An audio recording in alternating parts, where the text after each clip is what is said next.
So in today's video, I'll be discussing the mock trade that would send Andrew Wiggins to the New York Knicks. And since recent rumors came out a few days ago that the Knicks and the Warriors are targeting a deal for Andrew Wiggins in the 2021 NBA offseason. So because of that, I decided to make a mock trade that would seem realistic that the Knicks and the Golden State Warriors could make in the 2021 offseason. But as always, if you haven't already, make sure to subscribe to the channel not to miss out on more awesome NBA content like this. Like this video and hit that notification bell button. And now with that out of the way, let's hop into the video. So given the value that the Golden State Warriors gave to Andrew Wiggins this season and last season, it wouldn't be easy for the Knicks to be able to land Andrew Wiggins from the Golden State Warriors, which is why there would have to be some valuable key pieces the Knicks would have to involve in the type of trade that would land Andrew Wiggins to New York.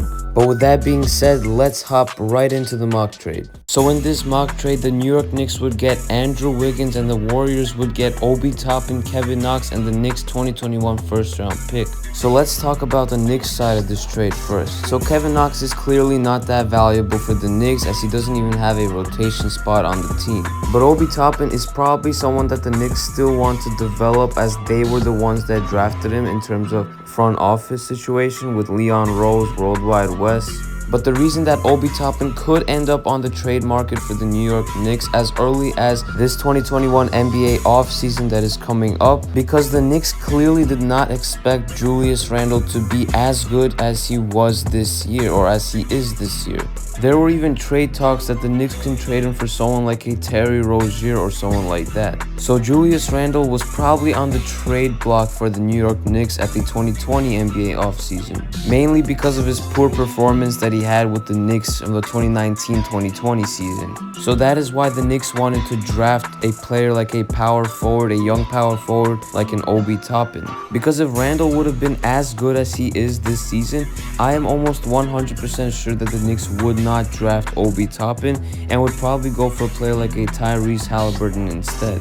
But now with the resurgence of Julius Randle, now Obi Toppin does not really have a good roster spot for the Knicks moving forward. And he probably won't be able to play like more than 20 minutes a game at max, because he's the power forward and the Knicks have Julius Randle at that position and they're clearly going to re-sign him for a max contract later on, which is why an Obi Toppin trade could definitely occur for the right price for the New York Knicks, especially if the trade would be the Knicks trading for a shooting guard or a small forward player that is really good. And I believe that Andrew Wiggins could fill that position for the Knicks because he's still 26 years old and still has some upside to him, as he currently averages 18 points, 5 rebounds, and 3 assists for the Golden State Warriors this season, while shooting an efficient 38% from three-point range and a 47% field goal percentage. And he's playing for a winning team like the Golden State Warriors, so you definitely have experience if they do make the playoffs this season. And he also does have some playoff experience when he was on the Minnesota Timberwolves. But the Knicks also give up a 2021 first-round pick of their own to the Golden State Warriors, which I'm expecting to be in the mid to late teens in the 2021 NBA draft. So this trade would probably be perfect for the Knicks if Wiggins would be making less money than he is right now. And Andrew Wiggins' contract expires in 2023, so another 2 years for his contract to expire,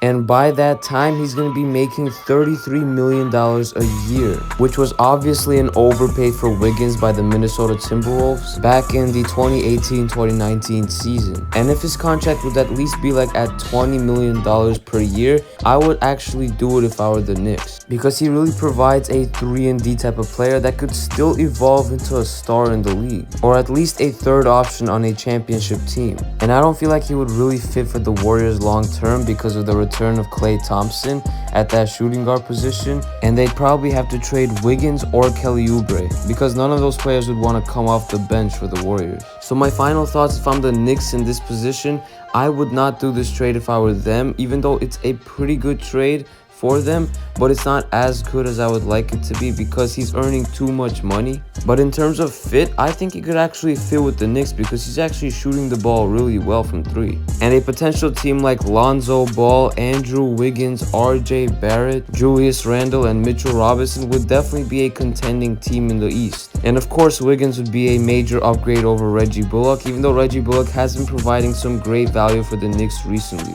But I think Reggie Bullock is better off of being that spark from the bench for the Knicks. But now let's hop into the Warriors side of this trade. So in this trade, the Golden State Warriors would obviously get Obi Toppin, Kevin Knox, and a 2021 first-round pick from the Knicks. And I would think that this trade is a good trade for the Warriors to make in terms of trading away Andrew Wiggins, since they get 2 young players with upside, especially Obi Toppin, and an additional player from the Knicks in 2021 that could result in a great player that the Warriors could add with their depth. And the Warriors were high on Obi Toppin in the 2020 NBA draft, and they even tried to trade down for him during the night of the draft. And the trade would create a ton of cap space for the Warriors. Hint hint, if they actually want to go after Kawhi Leonard in the 2021 NBA offseason. So imagine a team of Steph Curry, Klay Thompson, Kawhi Leonard, Draymond Green, and James Wiseman with a player like Obi Toppin that would be a real dunk show for you off the bench. And a player that Kevin Knox that could play 15 to 20 minutes off the bench and hit some big 3-pointers for your team. So in order for this trade to be the perfect trade for the Golden State Warriors, the Warriors would have to be able to sign an all-star, if not superstar, from the 2021 or 2022 NBA offseason. But if not, that trade would probably seem like the Warriors are trying to look forward to the future and not really care about a championship as much as they would if they would actually be able to land a star from free agency, which I feel like they easily could do. And if anything, the Warriors can always trade these young players like Obi Toppin and Kevin Knox, which have a ton of upside, and the first-round pick that they just received from the Knicks, as well as many other of their first-round picks if they want to trade for a disgruntled star. Which is why a trade like Karl Anthony Towns to the Warriors could make sense if they were to make this trade. But in terms of the Knicks side of this trade, Andrew Wiggins will become an unrestricted free agent in the year of 2023, which means there could be a legitimate chance that he could leave in the offseason to get more money from other teams. But his improvements that he made this year have definitely been showing in his game. He is one of the best, if not the best, Warriors one-on-one defenders that they have right now on their roster. And he would fit the Knicks system perfectly, especially with his age at 26 years old, and with his size and athleticism, and of course with his defense and 3-point shooting and scoring overall. And of course, if something doesn't work out between Wiggins and the Knicks, they can always trade him before the year of 2023 to a contending team or to any team that will be willing to give up serious assets for him. And I'm sure there are plenty of those teams as of now, given his age and abilities to be able to space out the court and play defense at a high level. So let me know what you guys think about this trade in the comments down below. Which team do you think wins this trade long term? And as always, if you guys did enjoy this video, make sure to smash that like button, subscribe if you're new. It was KNYT here, and I'm out. Peace.